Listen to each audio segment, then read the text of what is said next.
L22 Hindi अध्याय 211 विध्वंसक का उदय।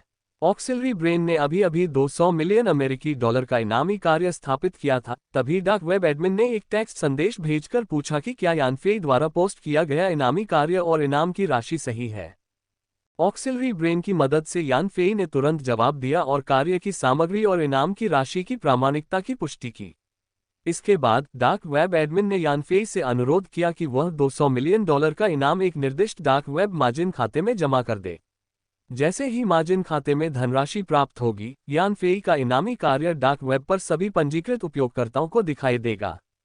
इसके अलावा, चूंकि इनाम की राशि 200 मिलियन डॉलर जितनी ज्यादा थी, जो एक भारी भरकम काम माना जाता था, डार्क वेब भी इस काम को एक प्रमुख स्थान पर लाल बैनर के रूप में प्रदर्शित करता था। डार्क वेब में लॉगिन करने वाला कोई भी उपयोगकर्ता इस इनामी काम को तुरंत देख लेता था। यानफेई को पता था कि डार्क वेब संचालकों को इस बात की चिंता थी कि इनाम वाले कामों में लोग मजाक उड़ाएंगे, क्योंकि वे इनाम देने की क्षमता के बिना ही ज्यादा इनाम देने की पेशकश करते थे, जिससे काम करने वालों का उत्साह कम हो जाता था। इसलिए उन्होंने पहले ही इनाम इकट्ठा कर लिया। जब तक इनाम मार्जिन खाते में था, तब तक काम स्वीकार करने वाले लोग उसे पूरा करने में पूरी तरह से लग सकते थे, और पूरा होने पर वे अपना इनाम प्राप्त कर सकते थे, जो डार्क वेब के लिए अपने कामों की प्रामाणिकता सुनिश्चित करने का सबसे अच्छा तरीका था। यानफेई ने क्षण भर के लिए हिचकिचाहट दिखाए, फिर सहायक मस्तिष्क का उपयोग करते हुए ड्रीम टेक्नोलॉजी कंपनी के खाते से पहले से परिवर्तित 200 मिलियन नकदी को स्थानांतरित कर दिया और निर्दिष्ट डार्क वेब मार्जिन खाते में 200 मिलियन अमेरिकी डॉलर नकद जमा कर दिए। जैसे ही खाते में 2 करोड़ डॉलर की नकदी पहुंची, डार्क वेब बैकएंड ने प्रदर्शित किया कि इनाम प्राप्त हो गया है। फिर डार्क वेब पर पंजीकृत प्रत्येक खाते को लू पिनपिन को बचाने के इनाम कार्य के बारे में एक सूचना प्राप्त हुई। 2 करोड़ डॉलर का इनाम एक बहुत बड़ा कार्य माना जाता था, और संदेश प्राप्त करने वाला प्रत्येक व्यक्ति इसे करने के लिए इतना उत्सुक था कि उसने इसे पूरा करने की कसम खा ली। परिणामस्वरूप डार्क वेब पर खुफिया जानकारी जुटाने का एक दौर शुरू हो गया, क्योंकि हर कोई लू पिनपिन के अपहरण मामले की बारीकियों को समझने की कोशिश कर रहा था। यानफेई ने इनाम के काम के बारे में जानने वाले अन्य लोगों की प्रतिक्रियाओं पर ध्यान नहीं दिया। इसके बजाय उसने अपने सहायक मस्तिष्क को मौजूदा वाईफाई से डिस्कनेक्ट कर दिया। फिर उसने ओकिनावा द्वीप पर एक मुफ्त वाईफाई चुना, नेटवर्क वर्ल्ड में लॉग इन किया और डार्क वेब पर एक नया अकाउंट रजिस्टर किया। इस अकाउंट का नाम डिस्ट्रॉयर रखा गया, जिसका मतलब था सब कुछ मिटा देना। यानफेई ने फिर इसी डिस्ट्रॉय अकाउंट का इस्तेमाल करके फेईपिंग द्वारा नियुक्त लू पिनपिन को बचाने का काम संभाला। यानफेई ने डार्क वेब पर खातों में इस तरह से हेरफेर इसलिए नहीं किया क्योंकि उसके पास इतना पैसा था कि उसे समझ नहीं आ रहा था कि उसे कहां खर्च करे, बल्कि इसलिए कि यह उस निवारक शक्ति योजना से जुड़ा था जो उसने अभी अभी सोची थी। लू पिनपिन को पहले ही सफलतापूर्वक बचा लिया गया था, और जैसे ही वह कंपनी में वापस आएगी, उसे दूसरों के सवालों का सामना करना पड़ेगा। उदाहरण के लिए, चीन की विशेष ड्यूटी यूनिट से, जो निश्चित रूप से इस बात से चिंतित होंगे कि लू पिनपिन वापस कैसे आए। लू पिनपिन से जुड़े अपहरण के मामले को सुलझाने में अपनी और ड्रोन अवतार की पहचान छिपाने के साथ साथ अपनी शक्तिशाली उपस्थिति का प्रदर्शन करने के लिए यानफेई जानता था कि उसे अभी से नींव रखनी होगी। उसे लू पिनपिन को बचाने वाले एक अद्वितीय विशेषज्ञ का भ्रम पैदा करना था। इस तरह उसका बचाव बहुत अचानक नहीं लगेगा, और यह भी स्थापित होगा कि इस अद्वितीय विशेषज्ञ की उससे कुछ हद तक निकटता थी, जिससे ये स्पष्ट हो जाएगा कि यानफेई के पास शक्तिशाली समर्थन है। लोगों को यानफेई के खिलाफ कदम उठाने से पहले 3 बार सोचना होगा। यानफेई ने विध्वंसक जैसे अस्तित्वहीन व्यक्तित्व का निर्माण न केवल लू पिनपिन के सुरक्षित वापस लौटने के तथ्य को छिपाने के लिए किया था, बल्कि अपने ड्रोन अवतार के लिए एक पहचान गढ़ने और विध्वंसक को अपने पीछे एक शक्ति के रूप में स्थापित करने के लिए भी किया था। यानफेई को बहुत पहले ही यह एहसास हो गया था कि ड्रोन अवतार के रहस्यमयी रूप और घोषित निष्ठा के अभाव के कारण कोई नहीं जानता था कि वह किस शक्ति का है, या मित्र है या शत्रु, जिसके कारण दुनिया की अन्य शक्तियां उस पर संदेह करती थीं और उसके विरुद्ध एकजुट भी हो जाती थीं। इसलिए भले ही ड्रोन अवतार दुर्जेय था, फिर भी वह इच्छित शक्तिशाली निवारक प्रभाव नहीं डाल सका। इसलिए यानफेई ने ड्रोन अवतार को औपचारिक रूप से विध्वंसक नाम दिया, जिससे एक दुर्जय और भयानक शत्रु का निर्माण हुआ, और साथ ही उसे एक रहस्यमयी शक्ति के रूप में प्रकट किया जो उसके पीछे खड़ी थी। यह न केवल शत्रुओं को भयभीत करेगा, बल्कि ड्रोन के भविष्य के हमलों को भी सुगम बनाएगा। और चूंकि इस शक्ति को यान फेई के पीछे बिना किसी प्रत्यक्ष संबंध के माना जाएगा, इसलिए यान फेई पूछताछ करने पर किसी भी संबंध से इनकार कर सकता था, जिससे दूसरे लोग उस पर अपना क्रोध नहीं उतार पाते। अगर कोई यान फेई के विरुद्ध कार्रवाई करने की हिम्मत करता, तो विध्वंसक उसे निवारक शक्ति का अर्थ सिखाता। यान फेई के फेई पिंग अकाउंट द्वारा डार्क वेब पर इनाम का कार्य पोस्ट किए जाने के बाद उन्होंने आधे घंटे तक प्रतीक्षा की और फिर नए बनाए गए डिस्ट्रॉयर अकाउंट से इस कार्य को स्वीकार कर लिया। अन्य उपयोगकर्ता उच्च इनाम के लालच में थे, लेकिन वे अभी भी खुफिया जानकारी इकट्ठा करने के चरण में थे और उन्होंने जल्दबाजी में इनाम का कार्य स्वीकार नहीं किया था।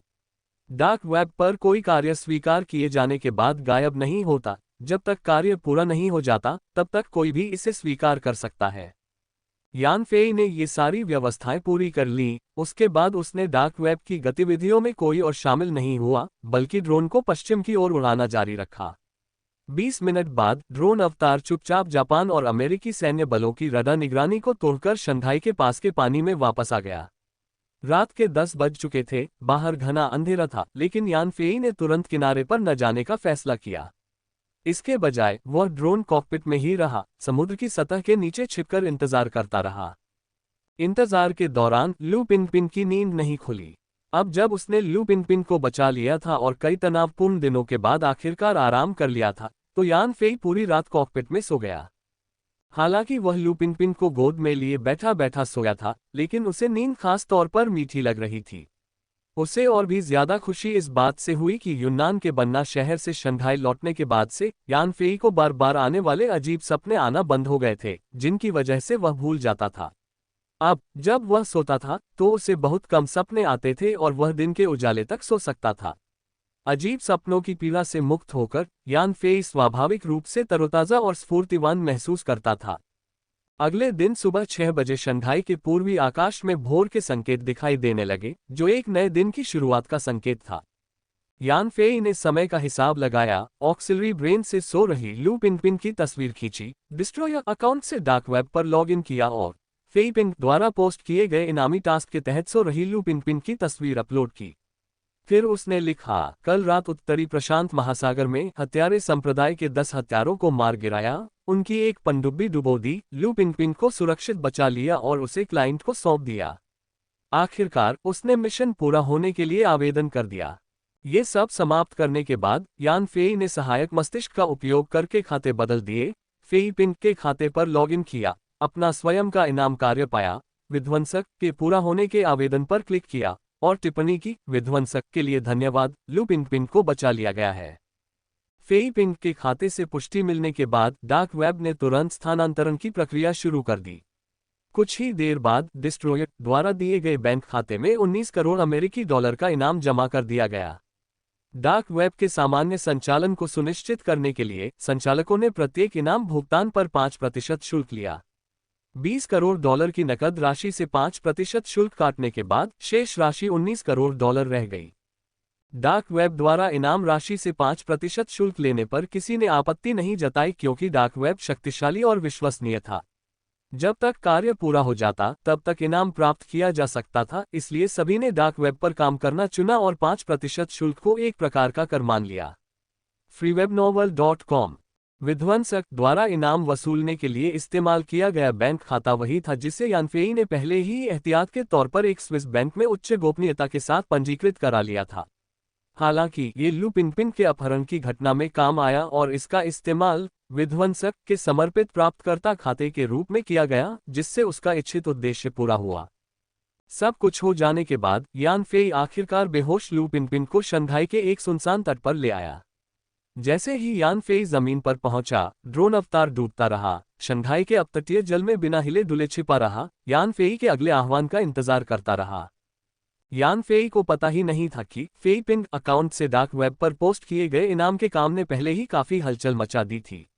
ऐसा सिर्फ इसलिए नहीं था कि इनाम की रकम 200 मिलियन डॉलर तक पहुंच गई थी, बल्कि इसलिए भी था क्योंकि कुछ जानकार लोगों ने जानकारी का विश्लेषण करने के बाद यह अनुमान लगाया था कि इस काम को जारी करने वाला ड्रीम टेक्नोलॉजी का यान फेई है। कार्य जारीकर्ता का खाता नाम फेई पिंग था और बचाए जाने वाले व्यक्ति का नाम लू पिनपिन था। कुछ विश्लेषणात्मक दिमागों ने तुरंत अनुमान लगाया कि यह खाता यान फेई और लू पिनपिन के नामों का संयोजन था। चून की बचाव की आवश्यकता वाले व्यक्ति का नाम लू पिनपिन था। इससे पता चला कि कार्य यान फेई द्वारा जारी किया गया था। इन व्यक्तियों ने तुरंत लू पिनपिन के अपहरण के बारे में विस्तृत जानकारी अच्छे सूत्रों से प्राप्त की और पता चला कि मामला मायावी हत्यारा संप्रदाय से जुड़ा है।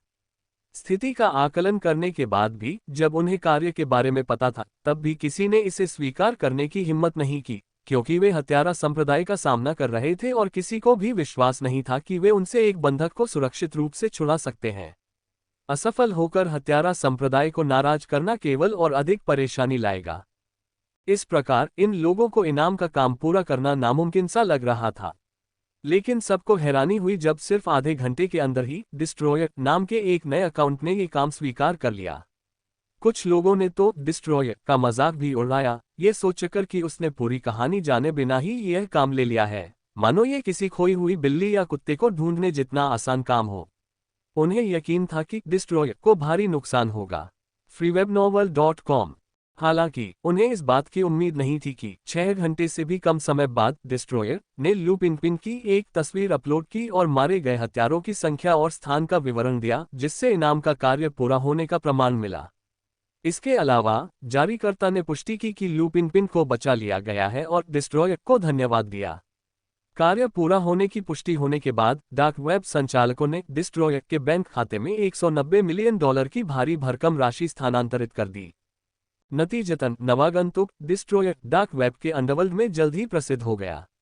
उसकी प्रसिद्धि न केवल एक असंभव से लगने वाले कार्य को तेजी से पूरा करने के कारण थी, बल्कि शक्तिशाली हत्यारे संप्रदाय को चुनौती देने, उनके हत्यारों को मारने और उनके चंगुल से उनके शिकार को छुड़ाने के साहस के कारण भी थी। जल्द ही डिस्ट्रॉयर ने डार्क वेब के अंडरवर्ल्ड में अपनी पहचान बना ली और अचानक ही प्रसिद्धि पाली। लेकिन जब सभी ने डिस्ट्रॉयर के बारे में जानकारी ढूंढनी शुरू की तो उन्हें कुछ भी उपयोगी नहीं मिला। यहाँ तक कि बड़े बड़े हैकर भी अपनी हैकिंग तकनीकों से डिस्ट्रॉयर का पता नहीं लगा पाए। ऐसा लग रहा था मानो डिस्ट्रॉयर इंटरनेट का एक भूत हो जो दिखाई तो देता था पर उसका पता नहीं चलता था। इस समय यान फेई को इस बात का अंदाजा नहीं था कि उसकी योजना ने डार्क वेब पर एक भयानक अस्तित्व को जन्म दिया है, जो भविष्य की विश्व व्यवस्था को भी उलट-पुलट कर देगा। अभी वह लू पिनपिन को अपनी पीठ पर उठाए समुद्र के किनारे एक छोटे से रास्ते पर चल रहा था। अचानक उसने अपनी पीठ पर एक हलचल महसूस की, जो इस बात का संकेत थी कि लू पिनपिन हिली और फिर जाग गई। तभी लू पिनपिन को एहसास हुआ कि यान फेई उसे किसी राह पर ले जा रहा है।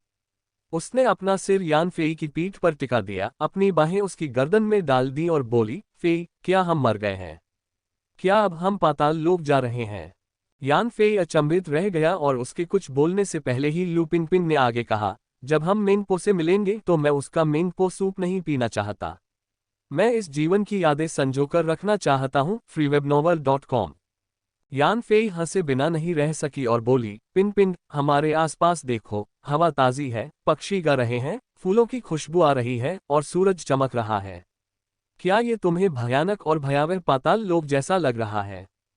लू पिनपिन ने चारों ओर देखा और पाया कि हालांकि वहां मानव जीवन के कोई निशान नहीं थे, यह इलाका हरे भरे पेड़ों से भरा हुआ था और जीवन शक्ति से भरपूर था, उस भयावह पाताल लोक जैसा बिल्कुल नहीं जिसकी उसने कल्पना की थी। उसने असमंजस में कहा, ये जगह कहाँ है? और अपहरणकर्ताओं का क्या? मुझे याद है कि हम ऊंचाई से गिरे थे, फिर भी हमें कोई चोट कैसे नहीं आई? यान फेई ने कहा, पिनपिन, हम शंघाई के उपनगरीय इलाके में हैं। हम सुरक्षित लौट आए हैं।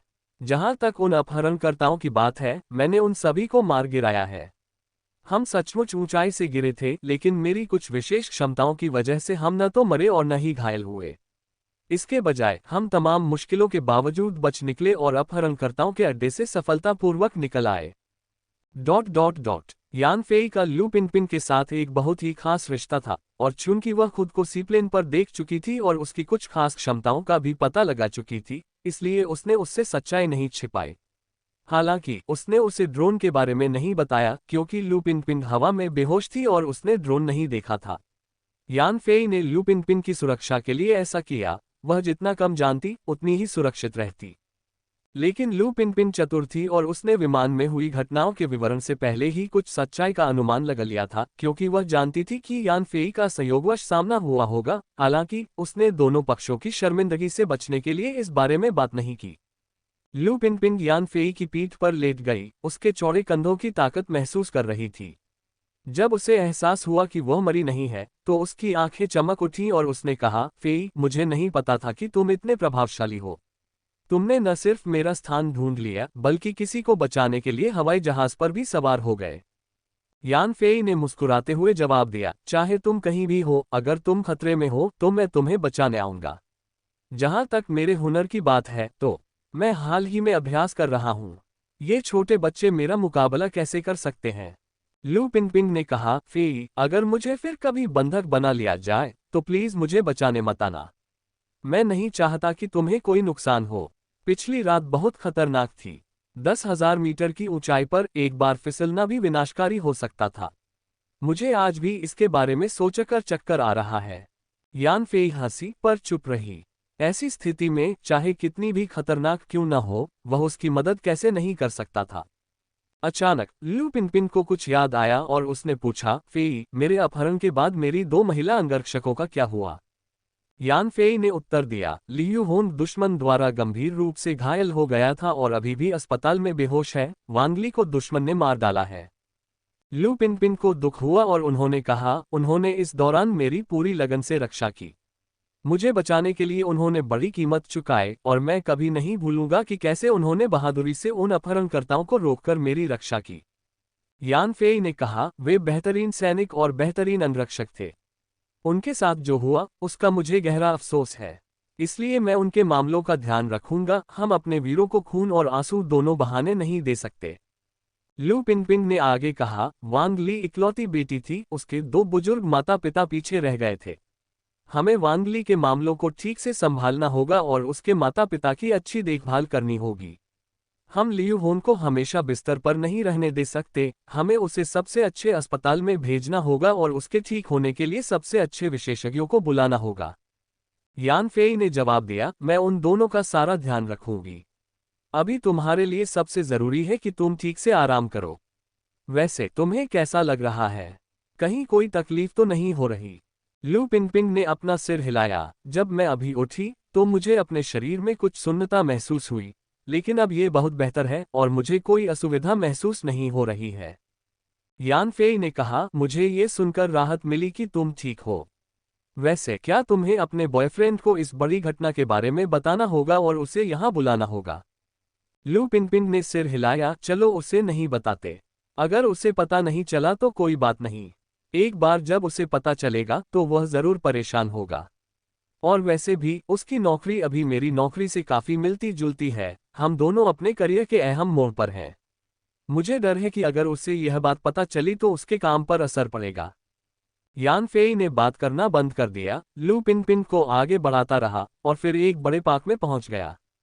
उसने लू पिनपिन को पार्क की एक बेंच पर बिठाया और कंपनी के सुरक्षा कप्तान को फोन करके कहा कि वह तुरंत आकर उसे और लू पिनपिन को ले जाए। बातचीत के बाद दोनों बेंच पर बैठ गए और दुर्लभ शांति के पल का आनंद लिया। हालांकि वे काफी समय पहले ही एक साथ थे, लेकिन इस तरह अकेले कभी नहीं रहे थे।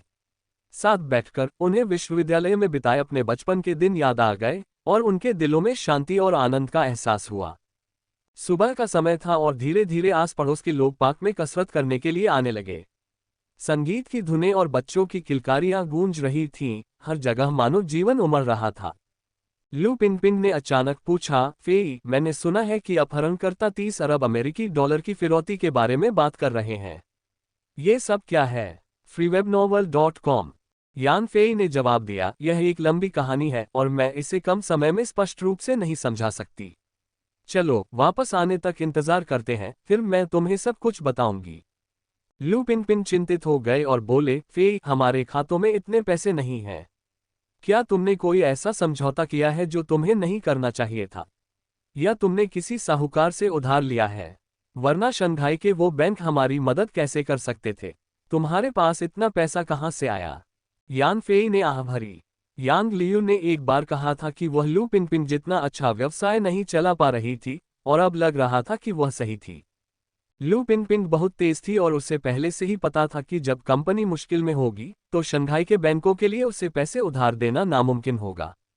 फिर भी वो मूर्खता से उन बैंकों के पास गई जहां उसका मजाक उड़ाया गया और उसे कोई व्यावहारिक लाभ नहीं मिला। लू पिनपिन बिल्कुल सही थी, किसी साहूकार से उधार लेने या कंपनी की इक्विटी हस्तांतरित करने के अलावा यान फेई के पास 30 अरब अमेरिकी डॉलर नकद पाने का कोई और रास्ता नहीं था। जैसे ही यान फेई लू पिनपिन को इस अनुभव के बारे में विस्तार से बताने ही वाली थी कि अचानक उन्हें पास से एक विनती भरी आवाज सुनाई दी। पलटकर देखा तो दो युवक युवतियां छोटी सी झील के किनारे वाले रास्ते से आ रहे थे। युवती उस युवक से विनती कर रही थी, ये फैंग, मैं तुमसे विनती करती हूँ, प्लीज मुझसे नाता मत तोड़ो। ये फैंग नाम का युवक एक छोटा सा ताजा मांस था, जो जवान और सुंदर दिख रहा था, जबकि युवती, हालांकि लंबी और सेक्सी थी, जिसकी आवाज तीखी और मनभावन थी, उसका चेहरा मुंहासों और गांठों से ढका हुआ था, और उसमें से कुछ मवाद भी निकल रहा था, जिससे वह बेहद बदसूरत दिख रही थी। ये फैंग नाम के उस आदमी ने हाथ हिलाकर उस युवती का हाथ छुड़ाया जो उसे पकड़े हुए थी, और अधीरता से बोला, तान ए, क्या तुम मुझे परेशान करना बंद कर सकती हो? क्या मैंने तुम्हें अभी नहीं बताया? हमारा ब्रेकअप आपसी सहमति से हुआ है, किसी का किसी पर कोई कर्ज नहीं होता, फिर भी तुम मुझसे क्यों चिपकी हुई हो? तान एर नाम की वह महिला बेकाबू होकर रो रही थी, ये फैंग की आस्तीन पकड़े हुए थी और उसे छोड़ने का नाम नहीं ले रही थी। ये फैंग आखिरकार अपना आपा खो बैठा और बोला, तान एर, जरा अपनी तरफ देखो। तुम भूत जैसी लग रही हो, तुम रात में बिना मेकअप के घूम सकती हो और लोगों को डरा सकती हो। तुम्हें क्या लगता है कि तुम मेरे साथ रह सकती हो? तना सिसकते हुए बोला, लेकिन जब तुम मेरा पीछा कर रहे थे, तब तुमने कहा था कि तुम मुझे बहुत पसंद करते हो। तुमने कहा था कि तुम मेरी हर बात मान लोगे, कि ये मुहासों से भी तुम्हें कोई फर्क नहीं पड़ता। अब तुमने अपना मन क्यों बदल लिया? ये फैंग ने अधीरता से कहा, उस समय भले ही तुम्हारे चेहरे पर कुछ मुहासे थे, फिर भी तुम दिखने में ठीक ठाक थी, इसलिए स्वाभाविक रूप से मैं तुम्हारे साथ अच्छा व्यवहार करता था। अब खुद को देखो, तुम्हारे पूरे चेहरे पर मुहासे हैं और उनमें से मवाद निकल रहा है। किसी को बीमार करने के लिए एक नज़र ही काफी है। तुम्हें कौन पसंद कर सकता है? तना रो पड़ी, मानती हूं मैं बदसूरत हूं, लेकिन मैंने कभी तुमसे नफरत नहीं की। प्लास्टिक सर्जरी से पहले तुम मेरी आज की हालत से ज्यादा अलग नहीं थे। ये फैंग ने जल्दी से सावधानी से चारों ओर देखा और धीमी आवाज में कहा, सुल्तान प्र, मैं तुम्हें चेतावनी देता हूं, मेरी प्लास्टिक सर्जरी के बारे में सार्वजनिक रूप से बात मत करना, अन्यथा मैं तुम्हारे साथ अच्छा व्यवहार नहीं करूंगा। सुल्तान र ने कहा, ये फैंग, तुमने अपनी सर्जरी पर जो पैसा खर्च किया, वह मेरे पिता द्वारा छोड़ा गया दहेज था। मैं अपने मुहासों का इलाज कराने किसी बड़े अस्पताल भी नहीं गई, मैंने सारा पैसा तुम्हारी सर्जरी पर खर्च कर दिया। तुमने कहा था कि चाहे तुम कितने भी बदल जाओ, तुम मुझे हमेशा पसंद करोगे। अब जब सर्जरी सफल हो गई है, तो तुम अपनी कही बातें कैसे भूल सकते हो? ये फैंग ने अधीरता से कहा, सुल्तान र, मुझे सच बताने में कोई झिझक नहीं है। कल ही एंटरटेनमेंट इंडस्ट्री की एक महिला निर्देशक ने मुझमें दिलचस्पी दिखाई। वह चाहती थी कि मैं कल रात उसके लिए ऑडिशन दूं, यहाँ तक कि उसने कहा कि वह मुझे एक आइडल के रूप में प्रमोट करेगी और आइडल ट्रेनी के रूप में मेरी शुरुआत में मदद करेगी। एक बार जब मैं एक आइडल ट्रेनी के रूप में शुरुआत कर लूंगा, तो मैं तुरंत एक बड़ी हस्ती बन जाऊंगा। उस समय मैं तुम्हारे साथ कैसे रह सकता हूँ? जहां तक तुमने बताए पैसों की बात है, मैं कुछ कमाने के बाद तुम्हें वापस कर दूंगा ताकि तुम हर समय इस बारे में बात करना बंद कर दो। सुल्तान र ने निराशा में कहा, ये फैंग, मैं हमेशा तुम्हारे साथ रहना चाहती हूँ। मुझे तुम्हारे रूप रंग या तुम्हारी हैसियत की परवाह नहीं है। मुझे असल में तुम्हारी परवाह है। तुम मुझ पर विश्वास क्यों नहीं करते? बताओ, क्या मैंने कभी तुम्हारे रूप रंग के लिए तुम्हें तुच्छ समझा है? ये फैंग का धैर्य जवाब दे गया। उसने सुल्तान एर को जमीन पर धकेल दिया और बोला, एक बार फिर कहूंगा, सुल्तान एर, मैं तुम्हारे करीब इसलिए नहीं आया क्योंकि मैं तुम्हें पसंद करता था, बल्कि इसलिए आया क्योंकि तुम्हारे मृत पिता ने तुम्हें विरासत में कुछ दिया था। मैं तुम्हारे पैसों के पीछे कॉस्मेटिक सर्जरी करवाने और अपनी किस्मत बदलने के लिए था। इतने सालों से मैं तुम्हारे साथ हूं, मैं खुद को ये सब सहने के लिए मजबूर कर रहा था। मैं तुम्हें बता नहीं सकता कि मैंने तुम्हारी पीठ पीछे कितनी बार उल्टी की है। तुमने मुझे कब तुम पर उंगली उठाते देखा है? इसलिए खुद को बेवकूफ बनाना बंद करो। मैं तुम्हें कभी पसंद नहीं करूंगा और ये शुरू से ही नामुमकिन था। जब मैं तुमसे प्यार करती थी, तब मैंने जो भी बातें कही थी, वो सब झूठ थी। अब से मुझे ढूंढने मत आना।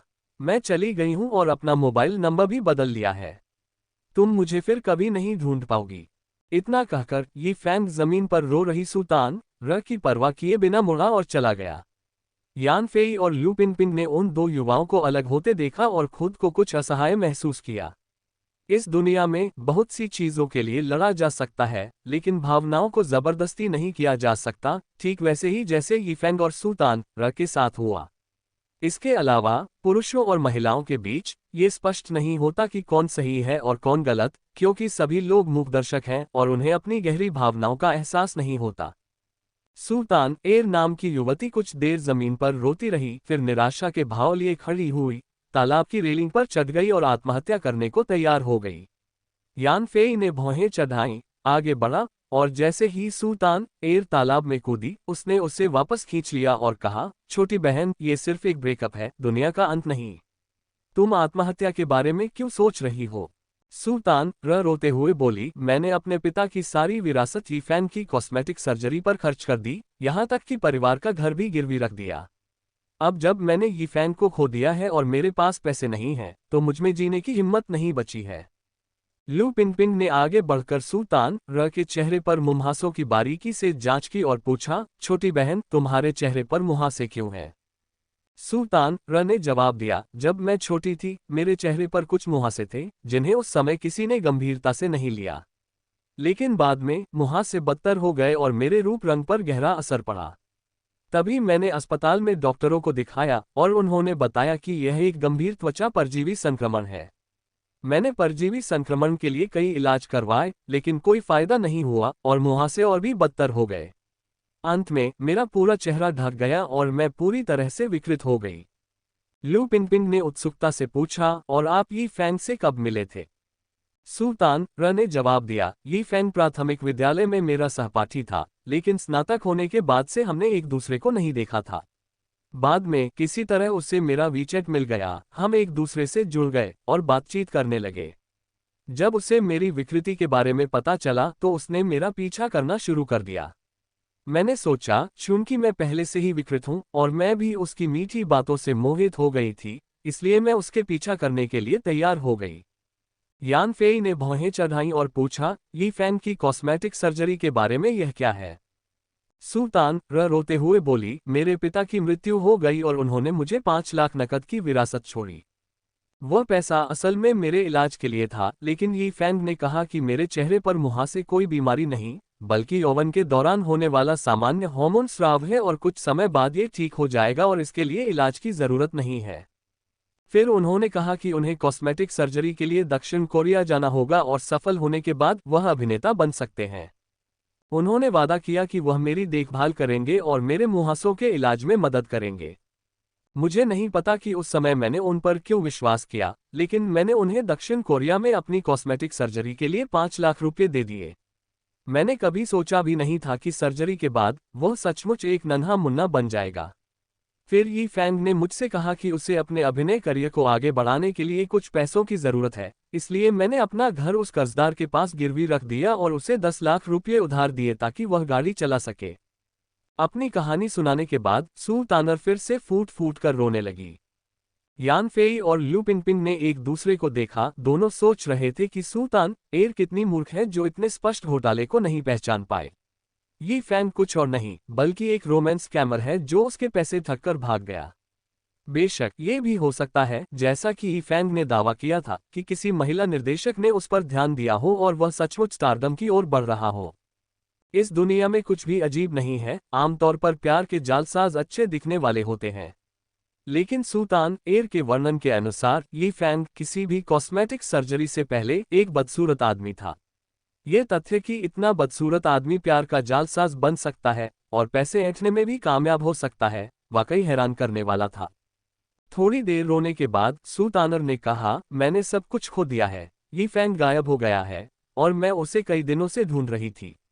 आज आखिरकार मैंने उसे यहाँ देखा। कौन जानता था कि वह इतना बेरहम हो जाएगा और मुझसे पूरी तरह नाता तोड़ने का फैसला कर लेगा। लू पिनपिन ने उसे दिलासा देते हुए कहा, छोटी बहन, जिंदगी बहुत अनमोल है, तुम अपनी जान लेने के बारे में कैसे सोच सकती हो? वैसे जिंदगी में ऐसी कोई बाधा नहीं है जिसे पार न किया जा सके। अगर तुम कोशिश करने को तैयार हो तो तुमने जिन समस्याओं का जिक्र किया है उन सभी का समाधान हो सकता है। सुल्तानर रो पड़ी, मेरे पास कुछ नहीं बचा, मैं अब और जीना नहीं चाहती, इसलिए मुझे मत पकड़ो। मुझे मरने दो, मैं इस दुनिया से उम्मीद खो चुकी हूँ। यान फेई ने सुल्तान र के चेहरे पर मुहासों को देखते हुए अचानक कहा, मिस, मेरे पास आपके चेहरे से मुहासों को साफ करने और आपके मूल रूप को वापस लाने का एक तरीका हो सकता है। अगर मैं ऐसा कर सकूं, तो क्या आप फिर भी मौत की तलाश करेगी? सुल्तान र अचंभित रह गई और तुरंत अपना सिर हिलाते हुए बोली, असंभव, मैं कई बड़े अस्पतालों में गई हूं और कई विशेषज्ञों से सलाह ली है। सबने यही कहा है कि मुझे एक दुर्लभ त्वचा परजीवी हो गया है और फिलहाल इसका कोई कारगर इलाज नहीं है। ये लाइलाज है, इसलिए मुझे धोखा मत दो। यान फेई अचानक मुस्कुराया, अपनी जेब से एक बिजनेस कार्ड निकाला और सुल्तान र को देते हुए कहा, मुझे अपना परिचय फिर से देने दीजिए। मैं यान फेई हूँ, ड्रीम टेक्नोलॉजी का मालिक। हमारी कंपनी का एक उत्पाद बहुत तेजी से बिक रहा है, जिसके बारे में आपने सुना होगा, वेट लॉस कुकीज। सुल्तानर का मुंह खुला का खुला रह गया, तो तुम उन लाजवाब वजन घटाने वाली कुकीज के मालिक हो। मुझे लगा था कि तुम कोई मोटे चिकने अधेड़ उम्र के आदमी होगे। मुझे उम्मीद नहीं थी कि तुम इतने जवान होगे। यान फेई का चेहरा काला पड़ता देख सुल्तान रा ने झट से कहा, जरूर, मुझे वजन घटाने वाली कुकीज के बारे में पता है। मेरा मौजूदा फिगर इन्हें खाने से ही बना हुआ है। ये वाकई असरदार है और वजन को बढ़ने नहीं देती। सुल्तान र को उत्साहित होते देख यान फेई ने कहा, दरअसल वजन घटाने वाली कुकीज हमारी कंपनी का एक छोटा सा उत्पाद है, एक तरह का खोजी उत्पाद। हमारी कंपनी ने अब एक नया कॉस्मेटिक विकसित किया है जो चेहरे के परजीवियों का इलाज कर सकता है। ये कॉस्मेटिक वाकई अद्भुत है। किसी भी त्वचा परजीवी को 3 दिनों के भीतर मारा जा सकता है और 10 दिनों के भीतर यह आपकी त्वचा को उसकी मूल स्थिति में वापस ला देगा। सुल्तानर उत्साहित हो गई, सच में? क्या तुम सच कह रही हो? क्या सचमुच ऐसा कोई कॉस्मेटिक उपलब्ध है? यान फेई ने जवाब दिया, बिल्कुल, ये सच है। और तो और, ये कॉस्मेटिक जल्द ही बाजार में आ जाएगा। यह आपके चेहरे के मुहासों को जरूर ठीक कर देगा। सुल्तानर का मूड खराब हो गया, लेकिन अगर यह कारगर भी हो तो भी मेरे किसी काम का नहीं। मैंने एक साहूकार से कर्ज लिया है और ब्याज हर दिन बढ़ता जा रहा है। मेरे पास पैसे लौटाने का कोई रास्ता नहीं है, मेरा कोई भविष्य नहीं बचा है। यान फेई ने लू पिनपिन की ओर देखा, जो इशारा समझकर उसे सांत्वना देने के लिए आगे बढ़ी। छोटी बहन, हमारी कंपनी इस समय एक परीक्षण चला रही है जिसमें हमारे सौंदर्य प्रसाधनों के परीक्षण के लिए स्वयंसेवकों की आवश्यकता है। अगर तुम हमारी कंपनी के उत्पाद की परीक्षक बनने के लिए सहमत हो जाओ, तो हम तुम्हारे ऋणदाता संबंधी मामले को संभाल लेंगे। तुम्हें पता होना चाहिए कि हमारा कानूनी विभाग बहुत शक्तिशाली है और ऐसी कोई समस्या नहीं है जिसका समाधान वे न कर सकें। सुल्तानर ने कहा, लेकिन मैंने साहूकार से 10 लाख रुपये उधार लिए हैं और चक्रवृद्धि ब्याज के साथ अब ये 2 लाख से ज्यादा हो गया है। क्या तुम सचमुच इसे संभाल सकते हो? लू पिनपिन मुस्कुराए, तुम उस युवक को देख रहे हो जो चीन का सबसे अमीर आदमी बनने वाला है। जब तक तुम उसके द्वारा तय किए गए काम पूरे कर दोगे, वह अपनी उंगलियों से तुम्हारे लिए उस छोटी सी रकम का जुगाड़ कर देगा। सुल्तान र ने यान फेई की ओर देखा और पूछा, श्रीमान यान फेई, क्या आप सचमुच मेरी मदद करेंगे? यान फेई ने जवाब दिया, अगर तुम अपनी जिंदगी को संजोते हो और जिम्मेदारी के साथ जीने को तैयार हो तो बेशक मैं तुम्हारी मदद करूंगी। लेकिन अगर तुम सिर्फ मौत चाहते हो तो तुम्हें कोई नहीं बचा सकता। मैं सिर्फ उन्हीं को बचाती हूं जो खुद को बचा सकते हैं। सुल्तान र बेहोश होने लगी, तभी उसके बगल में लू पिनपिन बोला, छोटी बहन, तुम्हें अपने जीवन को संजोकर रखना चाहिए। अगर तुमने सोच समझ लिया है तो ड्रीम टेक्नोलॉजी के मुख्यालय में हमसे मिलो। तुम्हें विश्वास होना चाहिए कि हम तुम्हारी सभी समस्याओं का समाधान कर सकते हैं। महत्वपूर्ण बात यह है कि क्या तुम में हर चीज का सामना करने का साहस है। लू पिनपिन बहुत चतुर थी। उसने यान फेई की कुछ बातों से ही समझ लिया था कि जिस तकनीक का जिक्र उसने पहले इम्यून सिस्टम में स्किन एंटीबॉडीज डालने के बारे में किया था, वह आखिरकार परिपक्व हो गई है। उसके दिमाग में तुरंत ही उत्पादों के लिए एक बिल्कुल नई मार्केटिंग रणनीति बन गई, जिसका ध्यान उसके सामने परजीवियों से भरे चेहरे वाली लड़की पर था। जब तक तकनीक परिपक्व और प्रभावी रही, उसे ड्रीम फूड से कई गुना बड़ी एक सुपर कंपनी बनाने का पूरा भरोसा था। उस समय तक यान फेई के लिए चीन की सबसे धनी कंपनी बनना आसान हो जाएगा। ये कहना जरूरी है कि लू पिनपिन यान फेई को बहुत अच्छी तरह समझते थे। यान फेई ने दावा किया था कि वह सुल्तान एयर के चेहरे के मुहासों का समाधान कर सकते हैं क्योंकि उन्हें हाल ही में ऑक्सिलरी ब्रेन के तकनीकी विश्लेषण प्रणाली से नवीनतम जानकारी मिली थी, जिसमें कहा गया था कि त्वचा प्रतिपिंड तकनीक अब व्यावसायिक उपयोग के लिए तैयार है। इस नवीनतम तकनीक को यान फेई की जरूरत के अनुसार कई अलग अलग प्रकार के प्रतिपिंडों में विभाजित किया गया था, जो सभी प्रकार के सौंदर्य प्रसाधनों को कवर करते थे। ये कहा जा सकता है कि एक ही त्वचा प्रतिपिंड तकनीक ने पूरे सौंदर्य प्रसाधन बाजार को अपने में समाहित कर लिया था, और इसके लॉन्च होते ही इसमें पूरे सौंदर्य प्रसाधन उद्योग में तहलका मचाने की क्षमता थी। जब यान फेई को पहली बार यह खबर पता चली तो उसे लगा कि उसने अपने शस्त्रागार को बढ़ाने और मजबूत करने के लिए एक और हथियार हासिल कर लिया है, लेकिन अभी तक ये नहीं समझ पाया था कि इस हथियार का इस्तेमाल विकास के लिए कैसे किया जाए। उसे क्या पता था कि जैसे ही लू पिनपिन को ये जानकारी मिली, उसने तुरंत प्रचार योजनाओं की एक श्रृंखला तैयार कर ली और उन्हें लागू करना शुरू कर दिया। ये कहना होगा कि लू पिनपिन में व्यावसायिक समझ बहुत गहरी है, वह एक योग्य कॉर्पोरेट संचालक बनने के लिए ही पैदा हुई थी। तभी ड्रीम टेक्नोलॉजी सुरक्षा दल के कप्तान, जिन्हें यान फेई ने फोन पर सूचित किया था, अपने अधीनस्थों के साथ पहुंच गए। लू पिनपिन को सुरक्षित लौटते देख वे तुरंत भावुक हो गए। सुरक्षा कप्तान वांग देहुआ नाम का एक अधेड़ उम्र का व्यक्ति था, जो Shanghai military career services centre द्वारा अनुशंसित एक सेवानिवृत्त और प्रतिष्ठित सैनिक था और जिसमें मजबूत सैन्य अनुशासन था। वह कंपनी में बहुत मेहनती था और सुरक्षा खामियों को दूर करने के लिए हमेशा प्रयासरत रहता था। फिर भी कंपनी को महाप्रबंधक के अपहरण की दुखद घटना का सामना करना पड़ा, जिससे कर्तव्यनिष्ठ वांग देहुआ को बहुत शर्मिंदगी महसूस हुई। सबसे पहले वांग देहुआ ने अपने आदमियों को यान फेई और लू पिनपिन को घेरने और उनकी सुरक्षा सुनिश्चित करने का आदेश दिया। फिर उसने यान फेई से कहा, बॉस, मुझे माफ करना, मैं अपने कर्तव्य में विफल रहा। मैं इस घटना की जिम्मेदारी लेने के लिए इस्तीफा दे रहा हूं। यान फेई ने कहा, अभी इस बारे में बात करने का समय नहीं है। मौजूदा समस्या का समाधान हो जाने के बाद इस पर चर्चा करते हैं। तब तक आप अभी भी कंपनी के सुरक्षा कप्तान हैं। वांग देहुआ ने सुरक्षाकर्मियों के साथ मिलकर यान फेई और लू पिनपिन को घेर लिया और उन्हें उस इलाके से दूर ले जाकर दूर खड़ी गाड़ियों में बिठा दिया। लू पिनपिन ने सुल्तान एयर की ओर देखा, जो वहां स्तब्ध खड़ी थी, और कहा, छोटी बहन, जरा सोच तो लो। जब तुम मन बना लो तो ड्रीम टेक्नोलॉजी के मुख्यालय में आकर हमसे मिल लेना। सुल्तानर ने अवचेतन रूप से सिर हिलाकर संकेत दिया कि वह समझ गई है। सुरक्षा दल से घिरे यान फेई लू पिनपिन के साथ कंपनी मुख्यालय लौट आए। पिछली रात पत्रकारों से भरे भव्य दृश्य के विपरीत दिन में जगह खाली दिख रही थी और उन्हें एक भी पत्रकार नजर नहीं आया।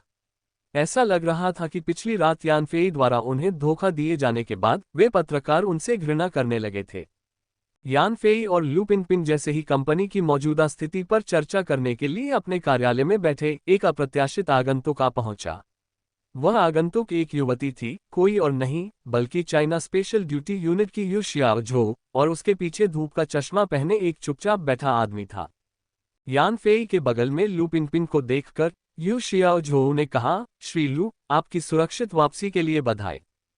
फिर यान फेई की ओर मुड़कर उसने कहा, मिस्टर यान, मुझे आपसे कुछ पुष्टि करनी है। क्या ये सच है कि आपने लू पिनपिन को बचाने के लिए डार्क वेब के अंडरवर्ल्ड पर इनाम का काम पोस्ट किया था? यान फेई ने आंखें झपकाईं और कहा, कौन सा पाताल लोक?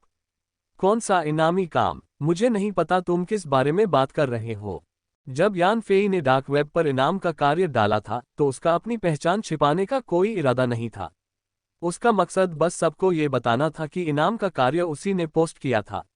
इसलिए कार्य के लिए नाम चुनते समय उसने उसका नाम फेई पिंग रखा और डार्क वेब के मार्जिन खाते में धनराशि स्थानांतरित करते समय उसने कंपनी के अपने खाते का इस्तेमाल किया, जिससे किसी भी इच्छुक पक्ष के लिए यान फेई और इनाम कार्य के पोस्टर के बीच संबंध का पता लगाना आसान हो गया। ऐसा करके ही यान फेई बाहरी दुनिया को अपना दृढ़ रुख बता सकता था कि वह समझौता करने की बजाय दोनों पक्षों का नाश देखना ज्यादा पसंद करेगा। अगर तुमने मेरे किसी आदमी का अपहरण करने की हिम्मत की तो मैं तुरंत दूसरों को तुम्हें खत्म करने के लिए नियुक्त कर दूंगा। यान फेई एक बेपरवाह छवि गढ़ना चाहता था ताकि जो लोग उसे नुकसान पहुंचाने की हिम्मत करें वे कोई कदम उठाने से पहले 2 बार सोचें और ये तौले कि क्या वे उसके प्रतिशोध का सामना कर पाएंगे। चूंकि यान फेई ने जानबूझकर यह सब किया था, इसलिए उसे इस मामले में पूछताछ का अंदेशा था और उसने पहले से ही एक जवाबी योजना सोच ली थी, यानी हर बात को दृढ़ता से नकारना। जब तक वह साफ इनकार करता और अपनी संलिप्तता स्वीकार नहीं करता, तब तक कोई बात नहीं बनती, खासकर तब जब किसी के पास ये साबित करने के लिए कोई ठोस सबूत नहीं था कि उसने ऐसा किया है। आखिरकार, हालांकि ड्रोन से चलने वाला बुद्धिमान मस्तिष्क इंटरनेट प्रतिबंधों को तोड़ नहीं सकता था, लेकिन ऑनलाइन कोई भी उसका पता नहीं लगा सकता था। जैसी कि उम्मीद थी, यान फेई के लौटते ही यू शियाओझो उससे घटना के बारे में पूछताछ करने आ धमका। उसने तुरंत अपनी पूर्व निर्धारित नीति पर अड़ा रहा और ऐसा दिखावा किया जैसे उसे इस बारे में कुछ भी पता ही नहीं है। चीन की एक शक्तिशाली शाखा होने के नाते, चीन की विशेष कर्तव्य इकाई, जिसका विशाल खुफिया चैनलों पर नियंत्रण था, स्वाभाविक रूप से डार्क वेब के अंडरवर्ल्ड से जुड़ी खुफिया जानकारी जानती थी, और उन्हें पता था कि इनाम का काम पूरा हो चुका है। इसीलिए यू शियाओझो तुरंत इसकी जानकारी लेने आया था। यान फेई का साफ इनकार देखकर यू शियाओझो ने कहा, श्रीमान यान, हमने पहले ही जांच कर ली है और आपकी कंपनी के खाते में अभी अभी 200 मिलियन अमेरिकी डॉलर ट्रांसफर हुए हैं। यह इनाम के काम के लिए इनाम ही होगा, है ना? यान फेई ने सिर हिलाया और कहा, मेरे पास उन 200 मिलियन डॉलर के दूसरे इस्तेमाल हैं, ये कोई इनाम नहीं है। मुझे सच में समझ नहीं आ रहा कि तुम किस बारे में बात कर रहे हो। यू शियाओझो ने सोचा कि शायद उसका लहजा बहुत ज्यादा जोरदार हो गया होगा और यान फेई को बुरा लग गया होगा, इसलिए उसने तुरंत अपना लहजा बदला और कहा, मिस्टर यान, क्या मैंने आपको पहले नहीं बताया था? हत्यारा संप्रदाय बहुत शक्तिशाली है, अनगिनत लोग उनके हत्यारों के हाथों मारे गए हैं, जिनमें से बहुत कम ही बचते हैं। आपने डार्क वेब पर सार्वजनिक रूप से एक इनामी कार्य पोस्ट किया है, और विध्वंसक ने लू पिनपिन को बचाने के लिए हत्यारे संप्रदाय के इतने सारे लोगों को मार डाला है। आपने गहरी नफरत पैदा कर दी है। हत्यारे संप्रदाय के लोग जरूर क्रोधित होंगे और वे जरूर बदला लेने आएंगे। आप और लू पिनपिन दोनों अब खतरे में हैं और किसी भी क्षण जान और मौत का सामना कर सकते हैं। तभी यान फेई को एहसास हुआ कि यू शियाओझो उसकी और लू पिनपिन की सुरक्षा को लेकर चिंतित था, जवाबदेही के लिए नहीं। आखिरकार, ऑनलाइन 200 मिलियन डॉलर का इनाम घोषित करना और फिर उसके कारण किसी की हत्या कर देना कुछ हद तक संदिग्ध था, इसलिए यान फेई ने स्वाभाविक रूप से इसे अस्वीकार कर दिया। उन्होंने कहा, हालांकि हत्यारा संप्रदाय बहुत शक्तिशाली है, फिर भी मेरा मानना है कि वे चीन की सीमाओं के भीतर उत्पात मचाने की हिम्मत नहीं करेंगे। आखिरकार, यहाँ हमें आपकी सुरक्षा प्राप्त है, इसलिए हम सुरक्षित तो हैं, है ना? यू शियाओझो शायद समझ गया था कि यान फेई डार्क वेब पर इनामी कार्य पोस्ट करने की बात कभी स्वीकार नहीं करेगा और बस इतना ही कह सका, हत्यारे संप्रदाय को नाराज करने के बाद तुम और लू पिनपिन किसी भी समय बदला ले सकते हो। तुम्हारी स्थिति बहुत खतरनाक है। हालांकि जब तक तुम और लू पिनपिन विदेश यात्रा नहीं करते या इधर उधर नहीं भटकते, हम घरेलू स्तर पर तुम्हारी सुरक्षा सुनिश्चित कर सकते हैं। पिछली बार लू पिनपिन का अपहरण इसलिए हुआ था क्योंकि हमने हत्यारे संप्रदाय को नजरअंदाज कर दिया था और उन्हें कोई रास्ता मिल गया था। अब जब हम तैयार हैं, तो उनके लिए हमारे घरेलू मैदान में गड़बड़ी फैलाना बहुत मुश्किल होगा। यू शियाओझो ने अपने पीछे धूप का चश्मा पहने आदमी की ओर इशारा करते हुए कहा, श्रीमान यान, मैं आपका परिचय कराता हूँ। यह विभाग का हमारा सहकर्मी है, इसका नाम ईगल है और यह बहुत शक्तिशाली है। जब तक हम इसे सुरक्षित नहीं समझते, ये कुछ समय तक आपकी रक्षा करेगा। मैं लू पिनपिन की कड़ी सुरक्षा करूंगा ताकि वह हत्यारे संप्रदाय के हत्यारों का शिकार न बने। यान फेई ने धूप का चश्मा पहने उस आदमी, ईगल, को देखा और गौर किया कि हालांकि वह काफी ताकतवर लग रहा था, लेकिन वह ओगावा परिवार के हिदेओ ओगावा का मुकाबला नहीं कर सकता था, और अब तो बिल्कुल भी नहीं। हालांकि वह इस मुफ्त अंगरक्षक को मना नहीं कर सकता था। वह भले ही ठीक हो, लेकिन लू पिनपिन को अभी भी सुरक्षा की जरूरत थी। हालांकि यू शियाओझो की ताकत भी हिदेओ ओगावा जितनी नहीं थी, लेकिन यह उनका क्षेत्र था और यान फेई का मानना था कि वे उसकी और लू पिनपिन की सुरक्षा सुनिश्चित करने में पूरी तरह सक्षम हैं। उनकी मदद से वह हत्यारे संप्रदाय से निपटने में कुछ मेहनत बचा सकता था। जब यान फेई अपने आगामी कार्यों पर दो विशेष ड्यूटी ग्रुप सदस्यों की मौजूदगी के संभावित नकारात्मक प्रभावों पर विचार कर रहा था, यू शियाओझो ने आगे कहा, श्रीमान यान, हमारी सुरक्षा बहुत ही पेशेवर है और यह आपके सामान्य काम में बिल्कुल भी बाधा नहीं डालेगी। इसके अलावा, हम सीधे आपके साथ नहीं रहेंगे, बल्कि आपको परछाई से बचाएंगे और आप इस बारे में निश्चिंत रह सकते हैं। यान फेई ने तुरंत कहा, ऐसी स्थिति में हमें आपका धन्यवाद करना चाहिए।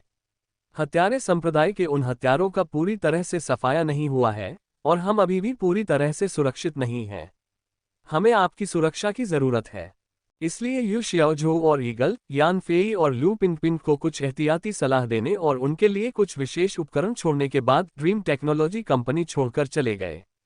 हालांकि वे जाने वाले प्रतीत हुए, लेकिन यान फेई और लू पिनपिन की सुरक्षा के लिए उन्होंने जो कर्मचारी रखे थे, वे नहीं गए। वे वहीं रुके और यान फेई और लू पिनपिन की सुरक्षा के लिए अपना गुप्त अभियान शुरू कर दिया। शियाओझो और ईगल के चले जाने के बाद केवल यान फेई और लू पिनपिन ही ऑफिस में रह गए। यान फेई को आखिरकार लू पिनपिन से उस रात की घटनाओं के बारे में पूछताछ करने का समय मिल गया। उस रात जब लू पिनपिन अपने नियमित रास्ते से घर जा रही थी, तो उनकी कार का रास्ता अचानक एक ट्रक ने रोक दिया जो वन पार्क के पास सड़क पर आ गया। तभी कई नकाबपोश आदमी ट्रक से बाहर निकले और उन्हें पकड़ने की कोशिश की। लू पिनपिन के अंगरक्षक तुरंत हरकत में आ गए और भागने की कोशिश करते हुए उनकी रक्षा की। अप्रत्याशित रूप से नकाबपोश आदमी बहुत ताकतवर थे और लियू होंग और वांग ली उनका मुकाबला नहीं कर सके। वे जल्दी ही अशक्त हो गए, एक मारा गया और दूसरा गंभीर रूप से घायल हो गया। अगर वे लियू होंग के जरिए यान फेई तक संदेश नहीं पहुंचाते, तो उसका भी वांग ली जैसा ही हश्र होता। एक अंगरक्षक की हत्या और दूसरे के गंभीर रूप से घायल होने के बाद लू पिनपिन, जो एक साधारण व्यक्ति थी, हमलावरों द्वारा बेहोश कर दी गई। उसे बेहोशी का इंजेक्शन दिया गया और वह बेहोश रही जब तक उसने यान फेई को नहीं देखा, जो उसे एक समुद्री विमान से और अत्यंत कठिन परिस्थितियों में बचाने आई थी। तब तक लू पिनपिन को कुछ देर के लिए होश नहीं आया। इस वजह से उसे पता नहीं था कि बेहोश होने के बाद क्या हुआ था और वह यान फेई को और जानकारी नहीं दे सकी। हालांकि बेहोश होने से ठीक पहले लू पिनपिन को एक बात अजीब लगी। उसके अपहरणकर्ताओं में से एक को छोड़कर बाकी सभी नकाबपोश थे। ये बिना नकाब वाला आदमी लंबा चौड़ा, हट्टा कट्टा, बड़ी दाढ़ी वाला था और उसके पहनावे से ऐसा लग रहा था कि वह मध्य पूर्व का है। इसी आदमी ने उसके 2 अंगरक्षकों को तुरंत मार डाला था। हालांकि लू पिनपिन मार्शल आर्ट में प्रशिक्षित नहीं थी और उसे व्यक्तिगत शक्ति के विभिन्न स्तरों की कोई समझ नहीं थी, फिर भी उसे अपने अंगरक्षकों की तुरंत हत्या के दौरान दाढ़ी वाले आदमी से निकलने वाली भयानक आभा साफ याद थी, जिससे वह अवचेतन रूप से उसे बेहद दुर्जय समझ रही थी। यान फेई के मन में एक विचार कौंधा और उसने जल्दी से लू पिनपिन से दाढ़ी वाले आदमी के बारे में और जानकारी मांगी। उसके विवरण से यान फेई को एहसास हुआ कि ये दाढ़ी वाला आदमी उन ब्लैक रोब व्यक्तियों में से नहीं था जिन्हें उसने मालवाहक जहाज पर मार डाला था। वह सोच रहा था कि क्या दाढ़ी वाला आदमी उस रात प्रादेशिक जल से गायब था या किसी पनडुब्बी में छिपा था और फिर ड्रोन द्वारा डुबो दिया गया था। फिर भी अगर दाढ़ी वाला आदमी बच भी जाता तो वह यान फेई से बच नहीं पाता। पिछली रात की लड़ाई के बाद यान फेई को अल हत्यारे संप्रदाय द्वारा इस्तेमाल की जाने वाली हत्या की तकनीकों की गहरी समझ हासिल हो गई थी और उसे विश्वास था कि वह दाढ़ी वाले आदमी को मार सकता है। लू पिनपिन को अपना दर्दनाक अनुभव सुनाते हुए यान फेई का दिल डर से कांप उठा। वह शुक्रगुजार था कि भविष्य जानने वाले ओल्ड मैन गु अचानक प्रकट हुए और उन्हें लू पिनपिन का ठिकाना बताया। वरना अल हत्यारे संप्रदाय की चालाकी भरी चालों के चलते वह 1500 किलोमीटर दूर समुद्र में लू पिनपिन को ढूंढ नहीं पाते और न ही उसे बचा पाते। अगर इस वजह से लू पिनपिन को कुछ हो जाता तो वह खुद को कभी माफ नहीं कर पाते। ... लू पिनपिन ने अपनी आपबीती सुनाने के बाद उससे पूछना शुरू किया कि उसके अपहरण के दौरान क्या क्या हुआ था। यान फेई ने उसे उस दौरान हुई परेशानियों के बारे में ईमानदारी से बताया। यान फेई की कहानी सुनकर लू पिनपिन पहले तो भावुक हो गई, क्योंकि उसे पता था कि यान फेई उसे बचाने के लिए सब कुछ छोड़ने, कंपनी बेचने को तैयार है। लेकिन फिर उसे कहानी में कुछ असंगत बातें नजर आईं। लू पिनपिन ने इन विसंगतियों का विश्लेषण करना शुरू किया, ये सोचकर कि जिस छोटे समूह ने पहले से ही सब कुछ व्यवस्थित कर रखा था, उसे यांग लियू ने गुप्त रूप से समर्थन और स्थापना दी होगी। उनका उद्देश्य ड्रीम टेक्नोलॉजी की खाद्य प्रसंस्करण फैक्ट्री को बंद करना और ड्रीम टेक्नोलॉजी मुख्यालय को उसके वर्तमान कार्यालय भवन से बाहर निकालना था। हालांकि इस योजना से ड्रीम टेक्नोलॉजी को असुविधा होगी, लेकिन इससे कंपनी को कोई गंभीर नुकसान नहीं होगा या उसकी प्रगति धीमी भी नहीं होगी, क्योंकि ये मुद्दे गंभीर नहीं थे। ड्रीम टेक्नोलॉजी को उबरने में ज्यादा से ज्यादा 1 महीना लगेगा और फिर वही तरीका कारगर नहीं रहेगा। हालांकि स्थिति उतनी सरल नहीं हुई जितनी की अनुमान लगाया गया था, बल्कि बहुत ही विचित्र हो गई। लू पिनपिन की धारणा में यांग लियू उतना ईमानदार नहीं था जितना वह दिखता था, और उसने यान फेई को पूरी सच्चाई तो बिल्कुल नहीं बताई जब वे मिले थे।